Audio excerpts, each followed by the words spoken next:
Halo, gue Piu. Gue sebagai Ketua Umum dari Asosiasi Komposer Seluruh Indonesia. Di sini gue akan menyampaikan bahwa Asosiasi Komposer Seluruh Indonesia ini berdiri dari tanggal 3 Juli 2024 tahun lalu, dan sebenarnya perjuangan ini awal mulanya adalah bermula ketika hak dari para pencipta lagu untuk sisi performing right dari pertunjukan musik, live konser dan event ini muncul berupa angka 125.000 di laporan distribusi royalti dari LMKN yang diberi mandat atau amanat oleh Undang-Undang Hak Cipta untuk mengumpulkan royalti untuk performing right. Nah, ini menjadi sebuah permasalahan ketika angka tersebut muncul, bukan hanya dari saya saja sebagai pribadi, tapi ketika kita cross check atau kita bandingkan dengan teman-teman pencipta lagu yang lain, ternyata tidak terlalu jauh perbandingannya. Ternyata masing-masing ada yang 135.000, ada yang 300.000, ada yang 200.000. Waktu itu kita berkumpul di rumah Dewi Lestari di daerah Bintaro, lalu kita di situ berkumpul, ada Teh Meli Guslo. Waktu itu Teh Meli masih belum menjadi anggota DPR seperti sekarang ini. Lalu ada Dewi Lestari tentunya sebagai tuan rumah, lalu ada Teh Rika Ruslan, ada Deni Casmala, terus lalu ada saya. Di situ kita sama-sama merasakan keresahan yang sama. Ternyata ada yang kita rasakan tidak wajar, atau kita boleh sebut kita mencium bau tidak sedap dalam proses pengumpulan pendistribusian royalti untuk performing right pertunjukan live event konser di Indonesia yang dilakukan oleh LMKN. Kenapa saya sebut LMKN? Karena sesuai dengan PP 56 tahun 2021, tugas dan fungsi dari pengumpulan pendistribusian royalti untuk performing rights itu dilakukan oleh LMKN setelah PP tersebut. Dan kami sebagai orang yang sangat awam, logikanya langsung berpikir bahwa logikanya langsung bekerja bahwa ada apa ini dengan ini? Kenapa yang LMK yang dulu yang sudah menjalankan tugas dan tanggung jawab untuk mengumpulkan royalti, mendistribusikan royalti, yang langsung bersinggungan dengan kita, dalam artian kita yang bertanda tangan untuk memberikan kuasa kepada LMK, tiba-tiba di PP 56 berubah. Tugas dan tanggung jawabnya diambil alih oleh LMKN. Kita sebenarnya dalam hal ini malah lebih enak mungkin ya dari sebagai asosiasi, karena asosiasi itu dengan lembaga akan lebih mudah untuk berkomunikasinya, karena kami adalah asosiasi yang terbentuk secara badan hukum itu legal, dan kita juga sebagai asosiasi juga berhak untuk mendapatkan informasi atau mendapatkan jawaban dari pertanyaan yang kita sampaikan kepada lembaga tersebut. Oleh karena itu kami somasi kepada LMKN tersebut. Namun hasil yang kita dapat dari hasil jawaban tersebut itu sangat jauh dari yang kita harapkan. Jadi di situ tidak kita mendapatkan laporan untuk bagaimana cara mengkoleknya, bagaimana cara mengumpulkannya, bagaimana cara mengolah datanya, bagaimana cara mendistribusikan royaltinya kepada pencipta lagu seperti apa, bagaimana persentase itu tiba-tiba come up dengan angka sekian, tiba-tiba sudah sampai di rekening dari pencipta lagu sampai 125.000. Itu yang kita tanyakan. Karena somasi itu tidak kunjung mendapatkan jawaban yang memuaskan dari kami, sehingga kami merasa bahwa memang perjuangan kami harus dialihkan ke perjuangan yang lain, sehingga kami mengusulkan untuk membuat atau membangun sebuah cara untuk mengumpulkan royalti dengan cara direct license atau pengumpulan sendiri. Dalam artian kita membangun sebuah platform di mana kita akan membentuk ekosistem, di mana di situ melibatkan ekosistem untuk penyelenggara acara, ekosistem untuk pencipta lagu, dan ekosistem untuk penyanyi, performer atau artis pelaku pertunjukan. Di situ kita akan menjadi satu di dalam sebuah platform, masing-masing memiliki dashboard sendiri, masing-masing memiliki akun sendiri, sehingga kita bisa mendapatkan notifikasi dari sebuah usulan penyelenggaraan acara. Seperti begini contohnya, taruhlah ada sebuah acara yang diadakan di Istora Senayan. Di situ pasti si penyelenggara akan mengajukan izin penyelenggaraan acara dan memasukkan siapa penampilnya, artisnya siapa, lokasinya di mana, tanggal berapa, dan waktunya kapan.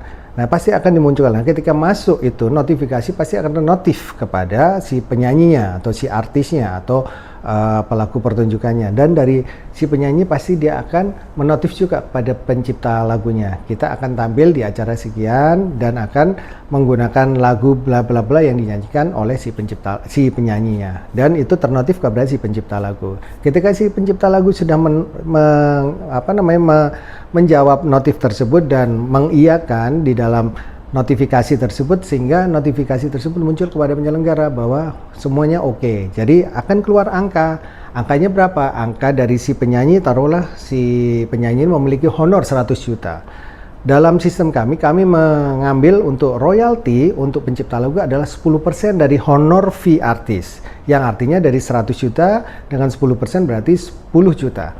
Kenapa kita memakai angka 10%? Mungkin kita ambil angka 9% yang biasa kita dapatkan dari pencipta lagu yang bisa dapatkan dari royalti rekaman yang dari zaman masih fisik sampai digital tuh rata-rata antara 9%, dan kita bulatkan 10% supaya lebih memudahkan untuk penghitungannya.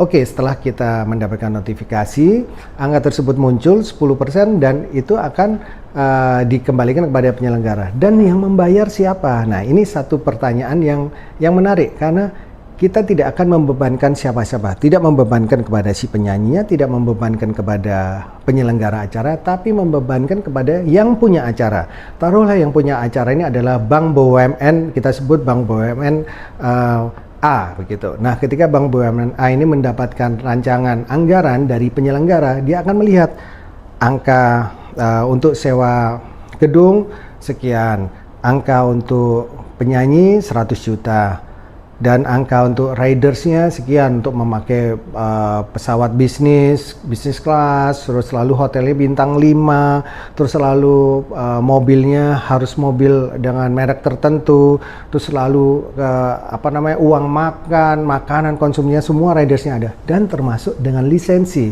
Berarti itu masuk dalam add cost talentnya.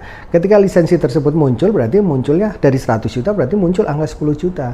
Nah, ketika si sponsor si Bank A tadi membaca, dia akan mempertanyakan kepada penyelenggara, ini semua ya, berarti taruhlah semua angkanya adalah 900 juta dan akan disetujui oleh si penyelenggara. 900 juta disetujui, oke, berarti si penyelenggara bisa menjalankan acara ini karena sudah mendapatkan kepastian persetujuan dari si pemilik acara atau sponsornya, dan si penyelenggara akan memberikan DP kepada penyanyinya, dan atau mungkin langsung melunasi pada saat itu juga.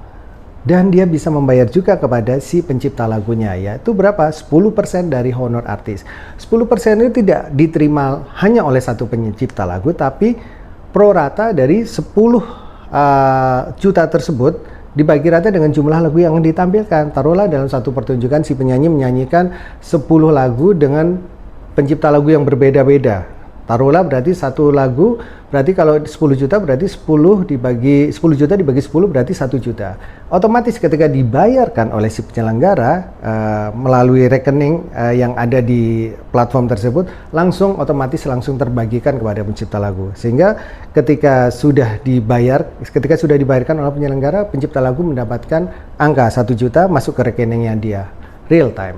Apa yang selama ini dilakukan oleh LMKN mungkin bisa diterima oleh sebagian orang. Mungkin orang atau pencipta lagu yang lain mungkin sudah bahagia, mungkin sudah merasa cukup puas dengan apa yang dilakukan oleh LMKN. Buat kami no problem, buat kami nggak ada masalah. Silahkan kalau ingin menjalankan apa yang sudah dilakukan LMKN, tapi kami mempunyai alternatif lain, option lain untuk menjalankan self-license atau direct license, yaitu dengan cara melalui platform digital direct license yang kita bangun, yang tidak kita akan jual ke siapapun, tapi akan kita gunakan untuk kami para pencipta lagu. Supaya ada pilihan lain, jadi inilah yang disebut namanya hybrid license yang berlaku di Indonesia, yaitu bisa menggunakan dengan cara LMKN dengan menggunakan blanket license, silahkan. Bisa menggunakan direct license, silahkan juga. It's all about best practice. Jadi pencipta lagu yang ada di Indonesia bisa memilih, bisa menggunakan direct license bersama-sama dengan aksi Asosiasi Komposer seluruh Indonesia supaya bisa memberikan manfaat dan kesejahteraan buat para pencipta lagu, dan semua akan bahagia, semua happy, pencipta lagunya happy, penyanyinya happy, penyelenggaranya juga happy. Dan pilihan ada di kita semua. Para pencipta lagu diberikan kebebasan untuk memilih best practice mana yang akan dipilih dan mana yang bisa memberikan manfaat buat kita semua. Sehingga buat kami ini tidak menyulitkan siapa-siapa. Ini tidak membuat rumit, tidak membuat birokrasi yang berbelit-belit, tapi semuanya serba cepat dan transparan. Ketika si penyanyi dan penyelenggara sudah deal dengan acaranya, si pencipta lagu pun sudah mendapatkan haknya. Sehingga sebelum acara dimulai semua sudah beres.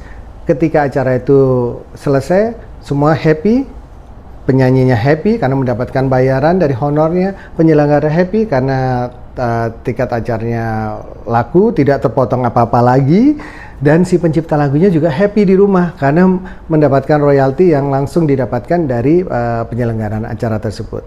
Dan saya rasa ini akan menjadi penyelesaian masalah, problem solving untuk kita semua. Mudah-mudahan ini bisa mencerahkan dan bisa memberikan manfaat bagi industri musik Indonesia ke depannya lebih baik lagi.